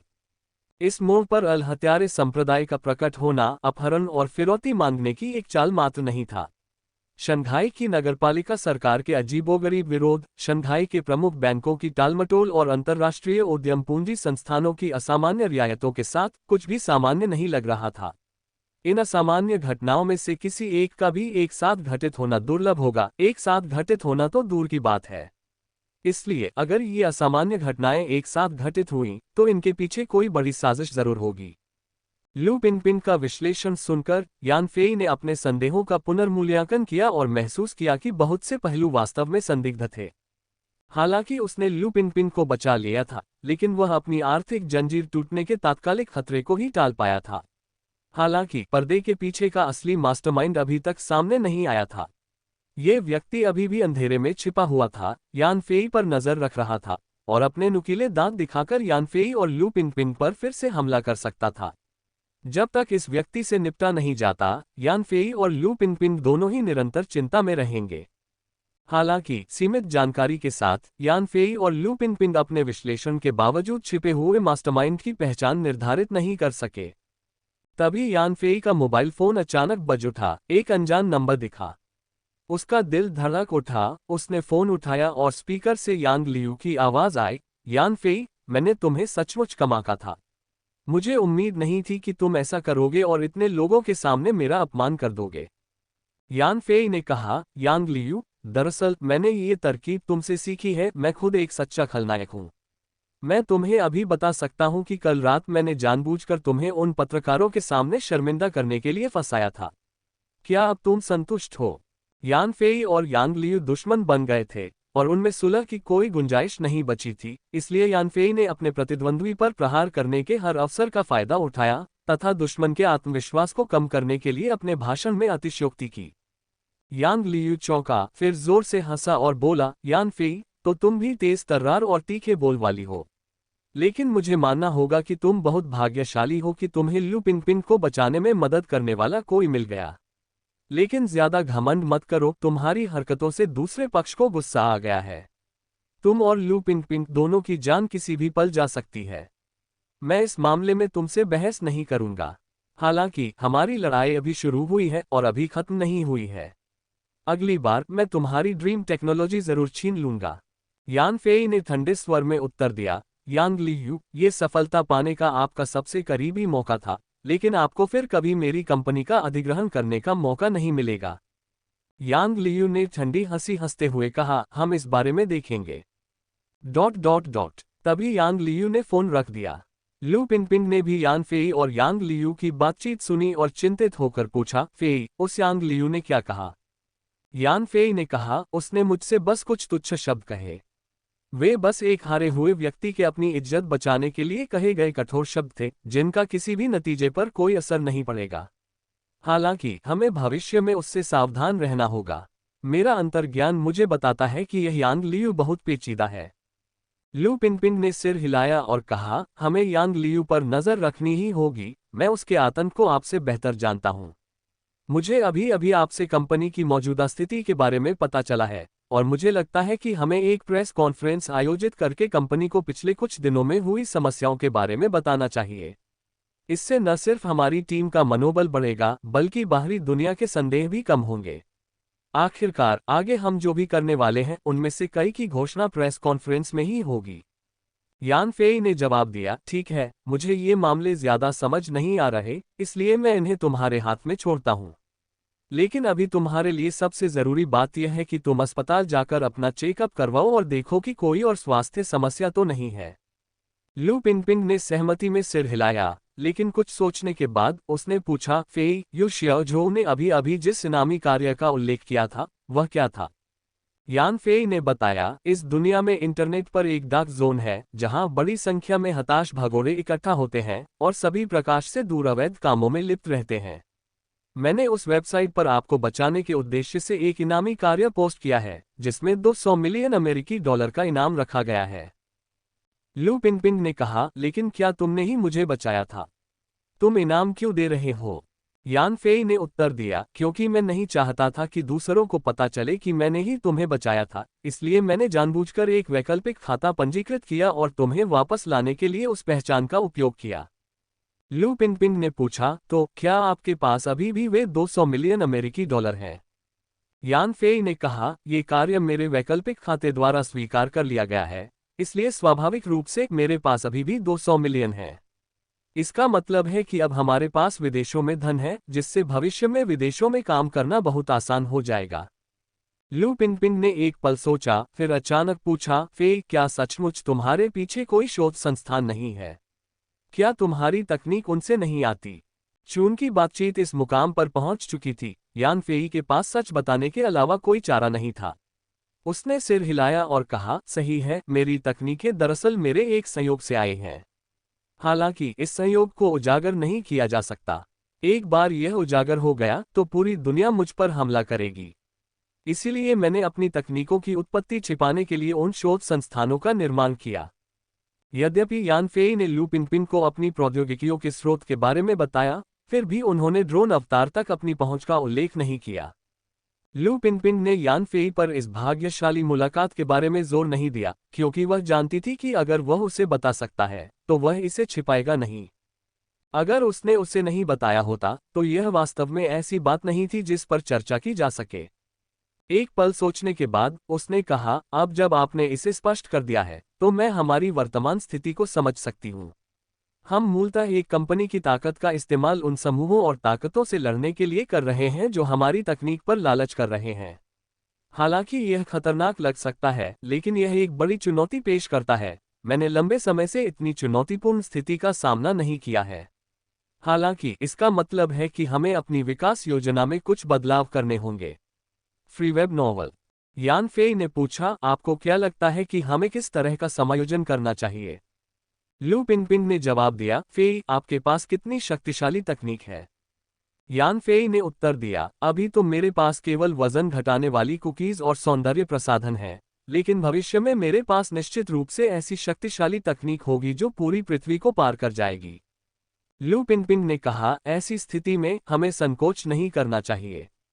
हमें कंपनी का तेजी से विस्तार करना होगा और उसे महाशक्ति बनाने के लिए मजबूत करना होगा। ऐसा करके ही हम सचमुच सुरक्षित रह सकते हैं। दूसरों को ये सोचना होगा कि क्या वे हमारे खिलाफ जवाबी कार्रवाई के परिणामों को झेल सकते हैं। उद्धरण चिन्ह। दोपहर में लू पिनपिन की शंघाई के सबसे अच्छे अस्पताल में यू शियाओजो और यान फेई के साथ पूरी तरह से शारीरिक जांच हुई। सौभाग्य से उनके शरीर में कुछ अवशिष्ट एनेस्थीसिया के अलावा कोई अन्य हानिकारक पदार्थ नहीं पाया गया। मेडिकल जांच से ये भी पता चला कि बेहोशी की हालत में लू पिनपिन को कोई नुकसान नहीं हुआ था, जो इस दुर्भाग्यपूर्ण स्थिति में वाकई एक राहत की बात थी। अपने अच्छे स्वास्थ्य के बारे में आश्वस्त होने के बाद लू पिनपिन घर लौट आई, अच्छी तरह आराम किया, तैयार हुई और फिर से चमकने लगी, क्योंकि वह आज रात के समाचार सम्मेलन की मेजबान थी। शाम के ठीक 8 बजे प्रेस कॉन्फ्रेंस आधिकारिक तौर पर शुरू हुई। लू पिनपिन मंच पर आई। उनका रूप रंग और पहनावा लाखों में एक जैसा था। उनके प्रवेश ने सबको चकित कर दिया, जिससे मंच के नीचे बैठे पुरुष पत्रकारों के मुंह में पानी आ गया और महिला पत्रकारों को गहरी ईर्ष्या हुई। लू पिनपिन ने नीचे पत्रकारों की भीड़ को देखते हुए कहा, नमस्ते मीडिया मित्रों, और आज रात के प्रेस कॉन्फ्रेंस में आपका स्वागत है। मेरा नाम लू पिनपिन है और मैं इस कार्यक्रम का होस्ट हूँ। ड्रीम टेक्नोलॉजी में हमने ये प्रेस कॉन्फ्रेंस मुख्य रूप से आपको कई मामलों की जानकारी देने के लिए आयोजित की है। हालांकि कृपया हमारी घोषणाओं के समाप्त होने तक खड़े होकर प्रश्न पूछने से बचें, क्योंकि हम बाद में प्रश्नों के लिए समय निर्धारित करेंगे। ये देखकर कि पत्रकार नोट्स लेने के लिए तैयार हैं, लू पिनपिन ने कहा, अच्छा, बिना किसी और बात के सीधे मुद्दे पर आते हैं। ड्रीम टेक्नोलॉजी के चेयरमैन श्री यान फेई का स्वागत कीजिए, जो आप सभी के सामने कंपनी की आगामी योजनाओं का खुलासा करेंगे। यान फेई उठे, पीछे से मुख्य मंच पर आए और माइक्रोफोन पर बोले, सबसे पहले मैं उन पत्रकारों से माफी मांगना चाहता हूं जो कल रात के हस्ताक्षर समारोह के अप्रत्याशित रूप से रद्द होने के कारण कुछ भी रिपोर्ट नहीं कर पाए। दूसरी बात, हालांकि आप किसी बड़े कॉर्पोरेट अधिग्रहण के साक्षी नहीं बने, मुझे विश्वास है कि मैं जो घोषणाएं करने जा रहा हूं वे आपको निराश नहीं करेगी और कल की निराशा की भरपाई करेगी। यान फेई के शब्दों ने तुरंत नीचे बैठे पत्रकारों की रुचि जगा दी, जिन्होंने अपना ध्यान केंद्रित किया और ध्यानपूर्वक सुनने लगे, एक भी शब्द चूकना नहीं चाहते थे। यान फेई ने आगे कहा, हमारी पूर्ण स्वामित्व वाली सहायक कंपनी ड्रीम फूड्स ने वजन घटाने वाली कुकीज लॉन्च की हैं, जिन्हें उपभोक्ताओं का जबरदस्त समर्थन मिला है और बेहतरीन आर्थिक लाभ भी प्राप्त हुए हैं। इसलिए dream technology dream charity fund स्थापित करने की योजना बना रही है, जो शुरुआत में धर्मार्थ कार्यों के लिए प्रति वर्ष 1 बिलियन युआन आवंटित करेगा और भविष्य में कंपनी की लाभप्रदता के आधार पर इसमें संभावित वृद्धि भी होगी। ड्रीम चैरिटी फंड का संचालन ड्रीम टेक्नोलॉजी द्वारा स्वतंत्र रूप से किया जाएगा और सभी धनराशि हमारे मुनाफे से प्राप्त होगी और किसी अन्य उद्यम या व्यक्ति से दान स्वीकार नहीं किया जाएगा। हम नियमित रूप से समाज के सामने चैरिटी फंड के खर्चों की जानकारी रखेंगे और हमारे काम की निगरानी करने और बहुमूल्य सुझाव देने के लिए सभी का स्वागत करेंगे। इस चैरिटी फंड के प्राप्तकर्ताओं में वृद्ध अनाथों की पेंशन, गरीब बच्चों की स्कूली शिक्षा और गरीबों के लिए विशेष चिकित्सा उपचार शामिल हैं। विशिष्ट संचालन प्रक्रियाएं कंपनी की आधिकारिक वेबसाइट पर प्रकाशित की जाएंगी, जहां कोई भी विवरण खोज सकता है। यान फेई को आखिरकार ड्रीम चैरिटी फंड के लिए सरकारी मंजूरी मिल गई, जिस पर उन्होंने और लू पिंगपिंग ने सहमति जताई थी, और उन्होंने इसकी घोषणा करके सामाजिक कल्याणकारी गतिविधियों में उत्साहपूर्ण भागीदारी का एक प्रभामंडल प्राप्त किया। इस धर्मार्थ प्रभामंडल के साथ कई परेशानियों से बचा जा सका। 1 अरब युआन के वार्षिक परिचालन बजट वाले एक चैरिटी फंड की स्थापना एक महत्वपूर्ण समाचार घटना है, हालांकि इसका कोई सनसनीखेज प्रभाव नहीं हो सकता है। यान फेई ने आगे कहा, दूसरी खबर यह है कि ड्रीम टेक्नोलॉजी जल्द ही अपनी पूर्ण स्वामित्व वाली ड्रीम लैबोरेटरी स्थापित करेगी। हम विभिन्न उद्योगों के विशेषज्ञों की भर्ती के लिए सबसे उदार शर्तों की पेशकश करेंगे और उन्हें सर्वोत्तम प्रयोगात्मक उपकरण प्रदान करेंगे, जिससे दुनिया की सबसे सटीक प्रयोगशाला का निर्माण होगा। यहाँ आपको दुनिया भर की अन्य प्रयोगशालाओं में उपलब्ध सभी सुविधाएं मिलेंगी और जो सुविधाएं अन्य प्रयोगशालाएं प्रदान नहीं कर सकती, उनके लिए हम आपकी आवश्यकताओं को पूरा करने की पूरी कोशिश करेंगे। हमारी ड्रीम लैबोरेटरी में आप अपनी क्षमताओं का पूरा उपयोग कर सकते हैं और बिना किसी पछतावे के जीवन जी सकते हैं। हालांकि कुछ प्रतिबंधों के कारण हम वर्तमान में केवल चीनी नागरिकों की भर्ती कर रहे हैं और विदेशी नागरिकों पर विचार नहीं कर रहे हैं। हम उपाधियों से ज्यादा ताकत को महत्व देते हैं, इसलिए यदि आप खुद को अपने क्षेत्र में अग्रणी विशेषज्ञ मानते हैं, तो कृपया साक्षात्कार के लिए आएं। इस प्रयोगशाला में हमारा वार्षिक न्यूनतम निवेश 10 अरब युआन होगा, जिसकी कोई ऊपरी सीमा नहीं है। यान फेई की दूसरी घोषणा इस बात का संकेत थी कि ड्रीम टेक्नोलॉजी विभिन्न क्षेत्रों के विशेषज्ञों की भर्ती करके और उन्हें ड्रीम टेक्नोलॉजी में एक साथ लाकर अपनी तकनीकी नींव को मजबूत करने की तैयारी कर रही है, जो अपने आप में एक बड़ी खबर थी। आखिरकार चीन में अनुसंधान में कम से कम 10 अरब युआन का वार्षिक निवेश, जिसकी कोई अधिकतम सीमा नहीं है, बहुत आकर्षक है। इसके अलावा ये खबर की प्रयोगशाला केवल चीनी नागरिकों की भर्ती कर रही है, विदेशियों की नहीं, इस खबर को विशेष रूप से उल्लेखनीय बनाती है। नतीजतन मीडिया पत्रकार आखिरकार उत्साहित हो गए। उन्होंने अपने लेख लिखने शुरू कर दिए और सोचने लगे कि कैसे खबरों को और भी प्रभावशाली तरीके से लिखा जाए ताकि पाठकों की क्लिक थ्रू दर बढ़े। दूसरी खबर की घोषणा के बाद यान फेई ने नीचे बैठे पत्रकारों के कुछ उत्साहित भावों को देखा और आगे कहा, मैं तीसरी खबर की घोषणा करता हूं।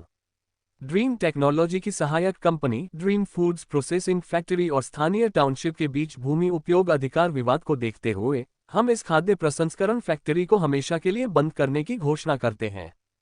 यह एक धमाकेदार घोषणा थी, लेकिन नीचे बैठे पत्रकार अभी इस पर पूरी तरह से विचार भी नहीं कर पाए थे कि एक पत्रकार अचानक खड़ा हुआ और जोर से पूछा, अध्यक्ष यान फेई, क्या आपकी एकमात्र वेट लॉस कुकीज फैक्ट्री को बंद करने का मतलब यह है कि आपकी कंपनी अब वेट लॉस कुकीज नहीं बनाएगी?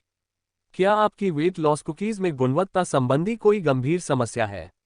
एजेंटों और उपभोक्ताओं की शिकायतों का क्या? आपकी खाद्य प्रसंस्करण फैक्ट्री के बेरोजगार कर्मचारियों का क्या होगा? लू पिंगपिंग ने तुरंत विषय संभाला और कहा, मेरे पत्रकार मित्र, मैंने पहले ही स्पष्ट कर दिया है। प्रेस कॉन्फ्रेंस खत्म होने से पहले मनमर्जी से सवाल नहीं पूछे जाने चाहिए, और अभी सवाल पूछने का समय भी नहीं हुआ है। आपका अचानक खड़े होकर सवाल पूछना आयोजन स्थल के अनुशासन, हमारे अध्यक्ष और उपस्थित सभी पत्रकारों के प्रति स्पष्ट अनादर है। इसलिए मुझे खेद है। ड्रीम टेक्नोलॉजी के कई सुरक्षाकर्मी तुरंत आगे बढ़े, पत्रकार को घसीटकर ले गए और उसे कार्यक्रम स्थल से बाहर ले जाने लगे। पत्रकार कुछ स्तब्ध था, उसे उम्मीद नहीं थी कि उसके द्वारा पूछा गया एक सवाल उसे बाहर निकाल देगा, ऐसा कुछ जो उसके साथ जीवन में कभी नहीं हुआ था। रिपोर्टिंग के उसके अधिकार में एक क्रूर हस्तक्षेप। पत्रकारों के बीच बिना ताज के राजा के रूप में जाने जाने वाले हर कोई उसके हाथों में कलम से डरता था, जिससे वह जहां भी जाता था बेखौफ होकर काम करता था। अब सिर्फ एक सवाल पूछने के लिए उसे बाहर निकाला जा रहा था। इसलिए उसने जोर से विरोध किया, साक्षात्कार करने और सवाल पूछने के अपने अधिकारों का दावा किया और कहा कि ड्रीम टेक्नोलॉजी को उसे हटाने का कोई अधिकार नहीं है। लेकिन ये स्पष्ट था कि सुरक्षाकर्मी उसके बचाव को नहीं सुनेंगे। पत्रकार को प्रेस कॉन्फ्रेंस से बाहर ले जाते देख बाकी सभी पत्रकारों में सहानुभूति की बेचैनी और पत्रकारों द्वारा चुनौती दिए जाने पर अपनी गरिमा का एहसास हुआ। एक पत्रकार खड़ा हुआ और जोर से बोला, श्रीमान लू, क्या यह आपकी अति अत्याचारी प्रवृत्ति नहीं है कि सिर्फ एक पत्रकार द्वारा सवाल पूछे जाने पर आप मुंह मोड़ लेते हैं? आप खुलेआम एक पत्रकार को बाहर निकाल देते हैं। क्या आपको डर नहीं लगता कि हम सब पत्रकार एक साथ चले जाएंगे? यान फेई ने ठंडी खींच भरी और कहा, नियमों के बिना कोई वर्ग या वृत्त नहीं होता। अगर आप आयोजन स्थल के अनुशासन का पालन नहीं करना चाहते तो कृपया वापस लौट जाएं। बाहर के दरवाजे खुले हैं, कोई भी जा सकता है, लेकिन एक बार बाहर जाने के बाद आप दोबारा अंदर नहीं आ पाएंगे। ... वो पत्रकार हक्का बक्का रह गया। उसे ड्रीम टेक्नोलॉजी से इतनी सख्ती की उम्मीद नहीं थी और फिर उसने देखा कि कोई भी दूसरा पत्रकार न्याय के लिए खड़ा नहीं हुआ। वह चौंक गया, जल्दी से बैठ गया और चुप रहा। ये तो पता ही है कि ड्रीम टेक्नोलॉजी की प्रेस कॉन्फ्रेंस में अब भी खबरों का महत्व था। कई धमाकेदार घोषणाएं पहले ही हो चुकी थीं। अगर वह चला गया तो वह अपनी खबरों का स्रोत खो देगा और वह ऐसा नहीं कर सकता था क्योंकि यह उसकी रोजी रोटी का सवाल था। इस छोटे से अंतराल के बाद यान फेई ने आगे कहा, आमतौर पर मैं अपनी घोषणाएं पूरी करने से पहले किसी भी प्रश्न का उत्तर नहीं देता, लेकिन चूंकि उस पत्रकार ने अपना आखिरी प्रश्न इसी कमरे में पूछा था, इसलिए मैं उसका उत्तर दे रहा हूं। जैसा कि मैंने अभी कहा, शंघाई स्थित हमारी खाद्य प्रसंस्करण फैक्ट्री आधिकारिक तौर पर बंद हो गई है। हालांकि मैंने यह नहीं कहा कि हम वजन घटाने वाली कुकीज का उत्पादन बंद कर देंगे। हमने बस फैक्ट्री को स्थानांतरित कर दिया है। नया स्थान जिनशान विकास क्षेत्र में है, जो लिन प्रांत के सुजो शहर के अधिकार क्षेत्र में है।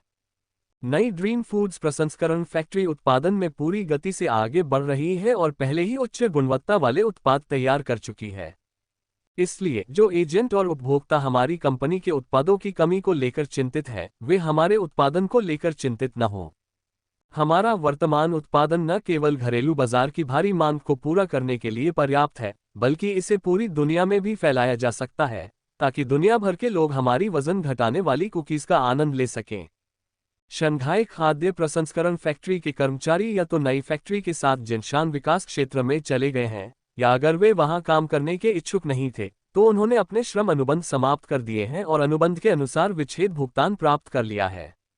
जहां तक हमारी वजन घटाने वाली कुकीज की गुणवत्ता का सवाल है, आपको मुझसे नहीं पूछना चाहिए, आपको उपभोक्ताओं से साक्षात्कार करना चाहिए, ये देखने के लिए कि क्या किसी को लगता है कि हमारे उत्पादों की गुणवत्ता में कोई समस्या है। इस घोषणा ने वहां मौजूद सभी पत्रकारों को आश्चर्यचकित कर दिया। वे इस प्रेस कॉन्फ्रेंस में इसलिए आए थे क्योंकि उन्होंने सुना था कि ड्रीम टेक्नोलॉजी का उत्पादन संयंत्र बंद हो गया है और वेट लॉस कुकीज का उत्पादन बंद हो गया है, जिससे अब उसे भारी मुश्किलों का सामना करना पड़ रहा है। वे इस खबर को कवर करने के लिए यहां आए थे और यह एक ऐसा दुख था जो साफ दिखाई दे रहा था। उन्हें क्या पता था कि ड्रीम टेक्नोलॉजी ने चुपचाप अपनी खाद्य प्रसंस्करण फैक्ट्री को जिनशान विकास क्षेत्र में स्थानांतरित कर दिया है और उसने वेट लॉस कुकीज का उत्पादन फिर से शुरू कर दिया है। ये समझना जरूरी है कि एक नई फैक्ट्री स्थापित करने में कर्मचारियों को प्रशिक्षण देना, उपकरण लगाना और उनका कैलिब्रेशन करना और उत्पाद तैयार करना काफी समय लगता है। जैसे ही ड्रीम टेक्नोलॉजी की शंघाई फूड प्रोसेसिंग फैक्ट्री बंद हुई, लिन प्रांत के जिनशान डेवलपमेंट जोन ने वजन घटाने वाली कुकीज का उत्पादन शुरू कर दिया था और यहां तक कि उच्च गुणवत्ता वाले उत्पाद भी तैयार करने में कामयाब रहा। ये दर्शाता है कि नई फूड प्रोसेसिंग फैक्ट्री कोई जल्दबाजी में लिया गया अस्थायी फैसला नहीं, बल्कि एक सुनियोजित योजना थी। जैसे ही शंघाई में कोई समस्या आई, जिनशान डेवलपमेंट जोन बिना किसी रुकावट के उत्पादन का कार्यभार संभालने के लिए तैयार हो गया। यह उत्पादन की समस्या का एक बेहतरीन समाधान था। जहां तक वजन घटाने वाली कुकीज की बात है, वे drone assisted intelligent brain and technology analysis system के जरिए तैयार किए गए उत्पाद थे, जिनमें सभी पहलुओं पर गहनता से विचार किया गया था। बिना किसी गुणवत्ता संबंधी समस्या के इन्हें उत्तम माना गया। इतने लंबे समय से बाजार में मौजूद होने के बावजूद वजन घटाने वाली कुकीज में कभी भी गुणवत्ता संबंधी कोई समस्या नहीं देखी गई। यहां तक कि बाजार में आगे निकल रहे प्रतिस्पर्धी उत्पाद भी गुणवत्ता संबंधी किसी भी समस्या का फायदा नहीं उठा पाए और उन्हें कोई आपत्ति नहीं हुई। यही कारण था कि यान फेई पत्रकारों को उपभोक्ताओं का स्वतंत्र रूप से साक्षात्कार करने के लिए आमंत्रित करने में दृढ़ विश्वास रखते थे। कार्यक्रम स्थल पर मौजूद पत्रकार तेजी से नोट्स लिख रहे थे और खबरें अपलोड कर रहे थे। इसलिए ये खबर कि यान फेई की खाद्य प्रसंस्करण फैक्ट्री पहले ही जिनशान विकास क्षेत्र में स्थानांतरित हो चुकी है, तेजी से दूर दूर तक फैल गई, कुछ इच्छुक पक्षों तक पहुंच गई और उन्हें आश्चर्य हुआ। ये निर्णय उनके लिए अप्रत्याशित था और वे जल्दी से आकस्मिक योजनाओं पर चर्चा करने लगे। यान फेई ने अपनी धमाकेदार खबर सुनाना अभी पूरा नहीं किया था। उन्होंने आगे कहा, वजन घटाने वाली कुकीज बनाने का हमारा उद्देश्य पूरी मानवता का लाभ उठाना है, ताकि हर किसी को एक सामान्य शारीरिक बनावट मिल सके। हालांकि कुछ अन्य कारणों से हम अंतर्राष्ट्रीय बाजार में अपनी जगह नहीं बना पाए हैं। चूंकि अंतर्राष्ट्रीय बाजार के उपभोक्ता लंबे समय से हमारी वजन घटाने वाली कुकीज का इंतजार कर रहे हैं, इसलिए हम आधिकारिक तौर पर अंतर्राष्ट्रीय बाजार में अपनी पूर्ण प्रवेश की घोषणा कर रहे हैं। हम उन शक्तिशाली और मजबूत संपर्क वाले वितरकों का स्वागत करते हैं जो हमसे संपर्क करें और अंतर्राष्ट्रीय बाजार को मजबूत और विस्तारित करने के लिए सहयोग करें। अंतर्राष्ट्रीय बाजार में परिचालन के लिए आवेदन करने के लिए हमारी कंपनी में आने वाला कोई भी व्यक्ति हमारी मंजूरी मिलने पर ड्रीम टेक्नोलॉजी का रणनीतिक सहयोगी बन जाएगा और हमारे सभी भावी उत्पादों के लिए प्राथमिकता एजेंसी अधिकार प्राप्त करेगा। यान फेई के ये घोषणा करते ही मंच के नीचे मीडियाकर्मियों में हड़कंप मच गया। पहले यान फेई के हस्तक्षेप पूर्ण रवैये के कारण उन्होंने कंपनी के विकास, खासकर अंतर्राष्ट्रीय बाजार के विस्तार पर ज्यादा ध्यान नहीं दिया था।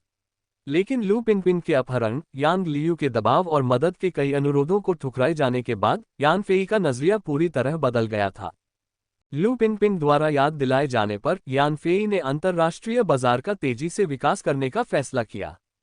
इससे न केवल उनका मुनाफा और उनका अपना प्रभाव बढ़ेगा, बल्कि आपसी उन्नति और विकास के लिए दुनिया भर में सच्चे सहयोगियों का एक समूह बनाने में भी मदद मिलेगी। जब यान फेई को 3 अरब अमेरिकी डॉलर की नकदी की आवश्यकता थी, तब घरेलू क्षेत्रीय एजेंट बहुत कमजोर थे और वे ज्यादा मदद नहीं कर पा रहे थे। यही उनके अंतर्राष्ट्रीय बाजार में प्रवेश की अचानक घोषणा का मुख्य कारण था। यहाँ इस खबर का प्रसार अन्य अंतर्राष्ट्रीय वितरकों के लिए एक आमंत्रण के रूप में भी काम आया, जिससे उन्हें वास्तविकता स्पष्ट हुई और ग्रीन कैपिटल द्वारा ड्रीम टेक्नोलॉजी उत्पादों के निर्यात पर लगाई गई रुकावटें टूट गईं। यान फेई के इस फैसले की खबर पत्रकारों में तुरंत फैल गई। यान फेई का औपचारिक निमंत्रण पाकर कुछ अंतर्राष्ट्रीय एजेंट, जिन्होंने पहले ड्रीम टेक्नोलॉजी को गलत समझा था, इसमें रुचि लेने लगे। इनमें से कई अंतर्राष्ट्रीय एजेंटों का green capital of United states से कोई संबंध नहीं था, इसलिए वजन घटाने वाली कुकीज की बिक्री की मात्रा का आकलन करने के बाद उन्हें अच्छा खासा मुनाफा मिला और उन्होंने कुकीज के स्थानीय एजेंसी अधिकार हासिल करने के लिए चीन जाने का फैसला किया। यान फेई लगातार धमाकेदार खबरें दे रहे थे, जिससे पत्रकार स्तब्ध रह गए। वे शुक्र मना रहे थे कि उन्होंने पहले उस पत्रकार का बचाव नहीं किया, क्योंकि सम्मेलन से निकाले जाने का मतलब होता कि वे इतनी महत्वपूर्ण खबर से चूक जाते, एक ऐसी गलती जिससे उनकी नौकरी खतरे में पड़ सकती थी। हालांकि यान फेई की महत्वपूर्ण खबर अभी खत्म नहीं हुई थी।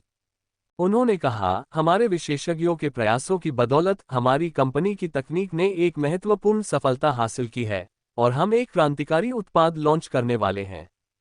इस अनोखे उत्पाद में अविश्वसनीय और अद्भुत कार्य हैं और यह सुंदरता के बारे में आपकी समझ और भावनाओं को पूरी तरह से बदल देगा।